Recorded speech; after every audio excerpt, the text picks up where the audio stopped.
बांग्लादेश की पीएम शेख हसीना अपने देश को छोड़ भारत आ गई हैं। अब सवाल खड़ा होता है कि जिस शेख हसीना को बांग्लादेश की अर्थव्यवस्था को बुलंदियों पर पहुंचाने वाली मसीहा के तौर पर जाना जाता था, तो अचानक ऐसा क्या हुआ कि उन्हें अल्टीमेटम देते हुए ये कह दिया गया कि अगले 45 मिनट में आपने देश नहीं छोड़ा तो आपकी मौत हो सकती है।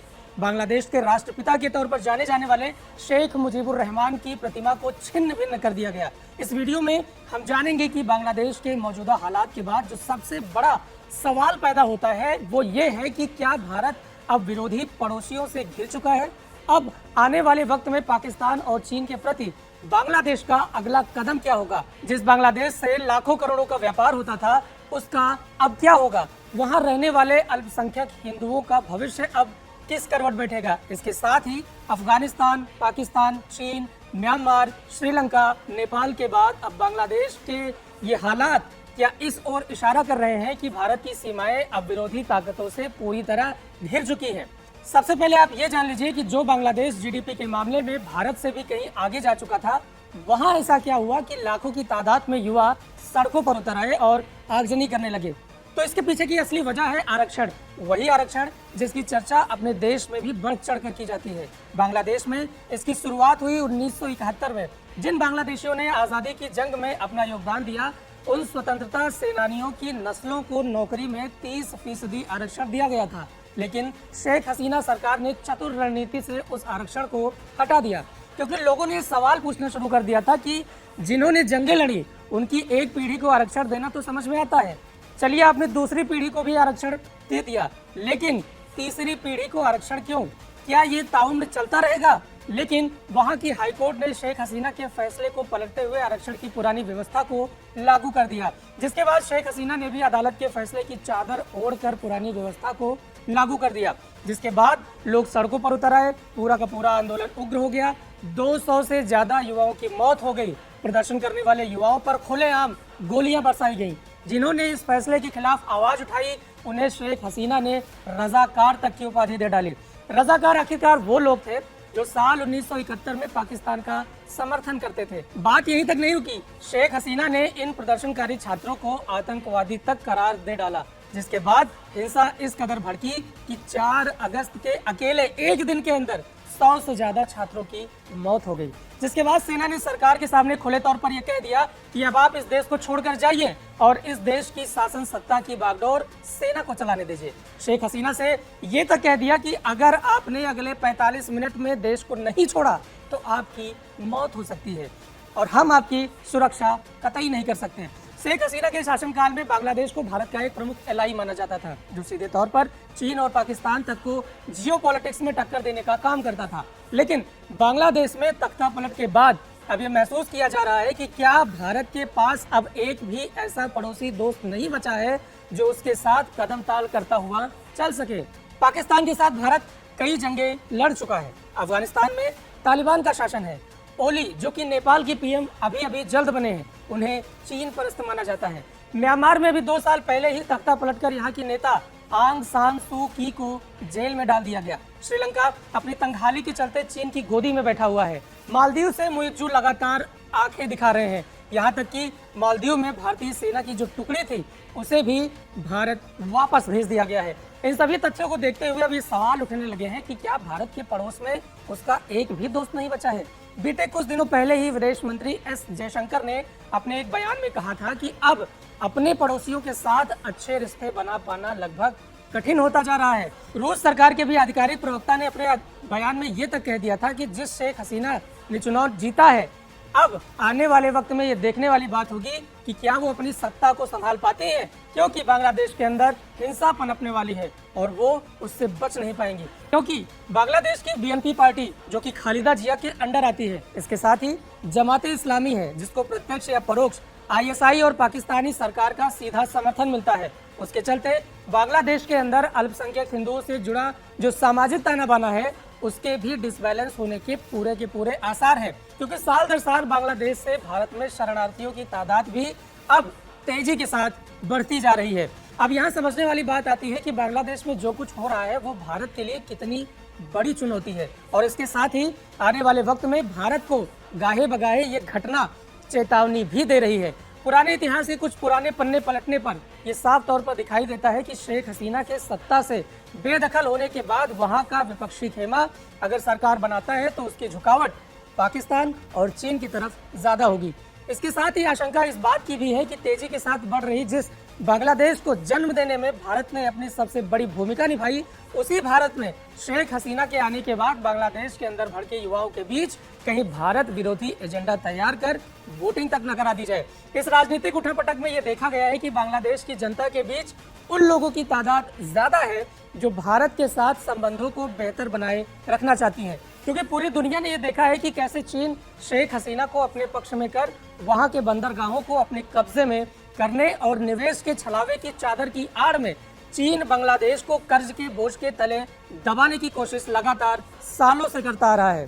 इसके साथ ही पुराने वक्त से भी देखा गया है कि कैसे पाकिस्तान की आईएसआई और वहां के हुक्मरान बांग्लादेश की सबसे बड़ी विपक्षी पार्टी बीएनपी को अपनी ही विचारधारा वाली पार्टी के तौर पर मानते आ रहे हैं, और वो ये भी मानते हैं कि बांग्लादेश की इस पार्टी में बैठे नेता भी कमोवेश हमारे ही हैं, क्योंकि वो सालों से पाकिस्तान को समर्थन देते आ रहे हैं। इसके साथ ही पाकिस्तान ये भी जानता है कि चीन हमारा दोस्त है और भारत को आर्थिक और राजनीतिक दोनों तौर पर कमजोर करने के लिए हमारा साथ हर स्थिति परिस्थिति में देने के लिए वो पहले से तैयार बैठा है। जिस दौरान साल 2001 से 2006 तक खालिदा जिया ने जब बांग्लादेश की सरकार को चलाया, तो उस दौरान भारत के नॉर्थ ईस्ट वाले हिस्से में आतंकी गतिविधियों में तेजी के साथ बढ़ोतरी देखने को मिली थी, जो शेख हसीना के आने के बाद ही काबू की जा सकी। बीजेपी के फायर ब्रांड नेता हिमंता बिस्वा शर्मा तो यहां तक बयान दे चुके हैं कि आज हम शेख हसीना के चलते ही अच्छी और आराम की नींद सो पाते हैं। आपको ये समझना होगा कि जिस सेना ने शेख हसीना को मुल्क छोड़ने पर मजबूर किया, उसी सेना के जवानों ने बांग्लादेश के प्रदर्शनकारी छात्रों पर गोलियां भी चलाई थी। तो अचानक इतनी जल्दी बांग्लादेशी सेना का हृदय परिवर्तन कैसे हो गया?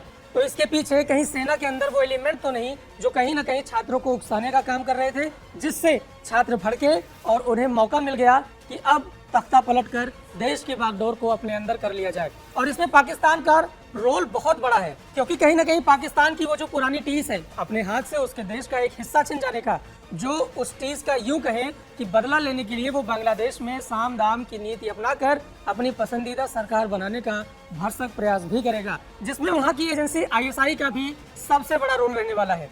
बांग्लादेश के अंदर आज भी बड़ी संख्या में एंटी लिबरेशन मूवमेंट के वो लोग भी हैं जो कभी बांग्लादेश की स्वतंत्रता नहीं चाहते थे।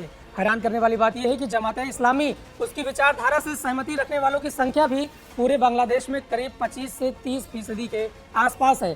इसमें से हजारों ऐसे हैं जो पाकिस्तान की लड़ाई में लड़े ही नहीं, पाकिस्तान में वो बाद में आए। यहाँ तक कि बांग्लादेश के राष्ट्रपिता माने जाने वाले शेख मुजीबुर रहमान की मूर्ति जिस तरीके से तोड़ी जा रही है, वो ये सबूत देता है कि बांग्लादेश के अंदर जमाते इस्लामी की पकड़ मजबूत होती जा रही है, क्योंकि इस्लाम में मूर्तियों को मानने का चलन नहीं है। तो जब चलन ही नहीं तो राष्ट्रपिता कैसे? ऐसा माना जाता है कि अगर आपका पड़ोसी अच्छा नहीं है तो आपके खुश रह पाने की संभावना लगभग ना के बराबर होती है। अब आज के मौजूदा हालात में जब हम अपने प्यारे भारत के पड़ोसियों पर एक नजर डालते हैं तो हमें ये मिलता है कि पाकिस्तान के साथ आजादी के बाद ही हमें दुश्मनी विरासत में मिली, जो आज आतंक के जरिए भारत को जख्मी करने का एक छोटा मौका तक नहीं छोड़ता। तो वही अफगानिस्तान में तालिबान का राज है, जो भारत के साथ कोई मित्रता का भाव लेकर नहीं बैठा। तो वहीं अगर नेपाल पर नजर डालें तो वहां पर सत्ता परिवर्तन के बाद अब केपी ओली नए पीएम बने हैं, जिन्हें चीन परस्त माना जाता है।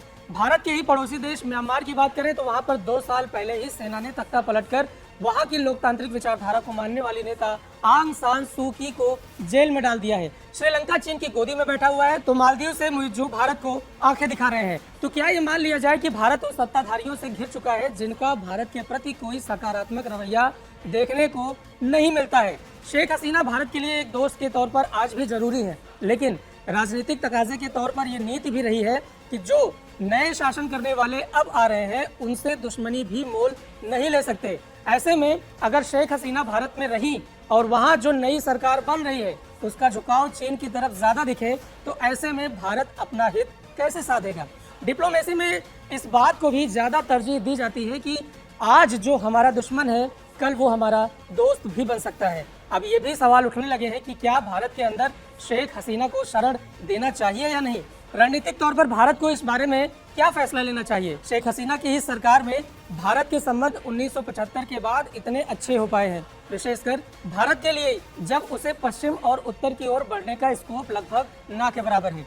तो उस लिहाज से भारत की एक्ट ईस्ट पॉलिसी के लिए बांग्लादेश बहुत ही महत्वपूर्ण हो जाता है। तो भारत को पूरी दुनिया को ये संदेश देते हुए ये बताना चाहिए कि उसके रणनीतिक मित्र उसके लिए कितने अहम हैं, जिससे बाकी देशों के अंदर भी भारत को लेकर ये विश्वास पैदा हो सके कि बुरे वक्त में भारत उनके साथ खड़ा होगा। क्योंकि अगर भारत आज के दौर में शेख हसीना को खोता है तो बांग्लादेश के अंदर पनप रही ISI और पाकिस्तान के खिलाफ बड़ा जंग हार जाएगा। दूसरी तरफ ये भी कयास लगाए जा रहे हैं कि अगर शेख हसीना को भारत शरण देता है तो इस बात की संभावना भी तेजी के साथ बढ़ेगी कि बांग्लादेश के अंदर भारत के प्रति हेट्रेट वाली पॉलिटिक्स को और बढ़ावा मिल सकता है। इससे पहले भी बांग्लादेश के अंदर एंटी इंडिया आउट आवाज पहले भी उठाई जा चुकी है। तो जिस नेता की इमेज आज बांग्लादेश की जनता के बीच पूरी तरह से एक फेल्ड शासक के तौर पर बन चुकी है, जो नागरिक हितों को तरजीह न देकर अपने राजनीतिक हितों को ज्यादा ध्यान देती है, तो जनता की नजर में भारत को लेकर बांग्लादेश में एक गलत संदेश जाने की संभावना को तेजी के साथ बढ़ाता है, जिसका फायदा कहीं न कहीं लोगों को उकसाने में ISI और चीन भी जरूर करना चाहेंगे, जो आज के समय भारत के लिए कतई अच्छा नहीं होगा। बांग्लादेश में राजनीतिक उठापटक के साथ अब सामाजिक उठापटक का खतरा भी गहराने लगा है और उसका सबसे बड़ा असर वहां पर रहने वाले हिंदुओं पर पड़ने वाला है। 1971 के दौरान ही बांग्लादेश से करीब 1 करोड़ हिंदू भारत में आकर शरण ले चुके हैं। अब आज के बांग्लादेश के हालात को देखते हुए ये कहना गलत नहीं होगा कि ये संख्या दिन दोगुनी और रात चौगुनी की रफ्तार से तेजी के साथ बढ़ने वाली है। इसके साथ ही वक्त के जो हालात बांग्लादेश में खड़े हुए हैं, तो वहाँ के ग्रामीण इलाकों में जमाते इस्लामी के एक्टिविस्ट और एक्टिव होने की वजह से वहाँ रह रहे हिंदुओं पर हमले होने की संभावना तेजी से बढ़ा रहे हैं। इसके साथ ही अवामी लीग के एक्टिविस्ट अभी ऑर्गेनाइज्ड नहीं हो पा रहे हैं, जिसके चलते उन्हें वो हमलों से भी नहीं बचा सकते। इन राजनीतिक उठापटक के बीच अब ये भी सवाल उठने लगे हैं कि जिस बांग्लादेश के साथ भारत ने व्यापार के क्षेत्र में कई मसौदे तैयार कर रखे हैं, उसका अब आगे क्या होगा। पूरे साउथ एशिया में बांग्लादेश के साथ भारत बहुत बड़े स्तर पर व्यापार करता है। इसका अंदाजा आप इस बात से लगा सकते हैं कि कोरोना आने के बावजूद भारत ने बांग्लादेश के साथ $10.78 बिलियन का व्यापार किया था, जो साल 2021-22 में बढ़कर करीब $19 बिलियन तक पहुंच गया था। बिजली सप्लाई के मामले में भारत बांग्लादेश के लिए एक बहुत जरूरी पार्टनर है, क्योंकि भारत से हर साल बांग्लादेश में करीब 1100 मेगावाट बिजली का आयात किया जाता है। हाई स्पीड डीजल सप्लाई करने के लिए भारत बांग्लादेश मैत्री पाइपलाइन भी अपने स्तर पर बहुत ज्यादा जरूरी है। बांग्लादेश में रेल, सड़क और बंदरगाह के निर्माण करने के लिए भारत ने कई बिलियन डॉलर की मदद की है, जो अब भी लगातार जारी है। चटगांव पोर्ट पर चीन की पहले से ही बुरी नजर है कि कब वो उस पर कब्जा कर सके, क्योंकि चटगांव की स्ट्रेटेजिक लोकेशन आज के दौर में बहुत बड़ी है। अब आखिर में सवाल उठता है कि आगे बांग्लादेश का भविष्य क्या होगा। तो अभी तक जितनी भी जानकारी मिली है उसके मुताबिक सेना एक अंतरिम सरकार बनाने की बात कह रही है, लेकिन सवाल ये भी उठता है कि अंतरिम सरकार में शामिल कौन होगा। इसके साथ ही सेना ये भी जानती है कि पुराने अनुभवों के मुताबिक बांग्लादेश में सेना का परमानेंट शासन रह पाना बहुत ही कठिन है, क्योंकि यूनाइटेड नेशंस के जरूरी मिशंस में बांग्लादेश की सेना भाग नहीं ले पाएगी। अब देखने वाली बात यह होगी कि जिस बांग्लादेश का जन्म भाषा को थोपने वाले आंदोलन से शुरू होने के बाद हुआ, उस बांग्लादेश के भविष्य को आरक्षण से उठी आग कहां तक ले जाती है। आपको ये वीडियो कैसा लगा हमें कमेंट बॉक्स में जरूर बताएं और ABP लाइव को सब्सक्राइब करें। For exclusive and insightful videos, subscribe to our new channel ABP Live Premium.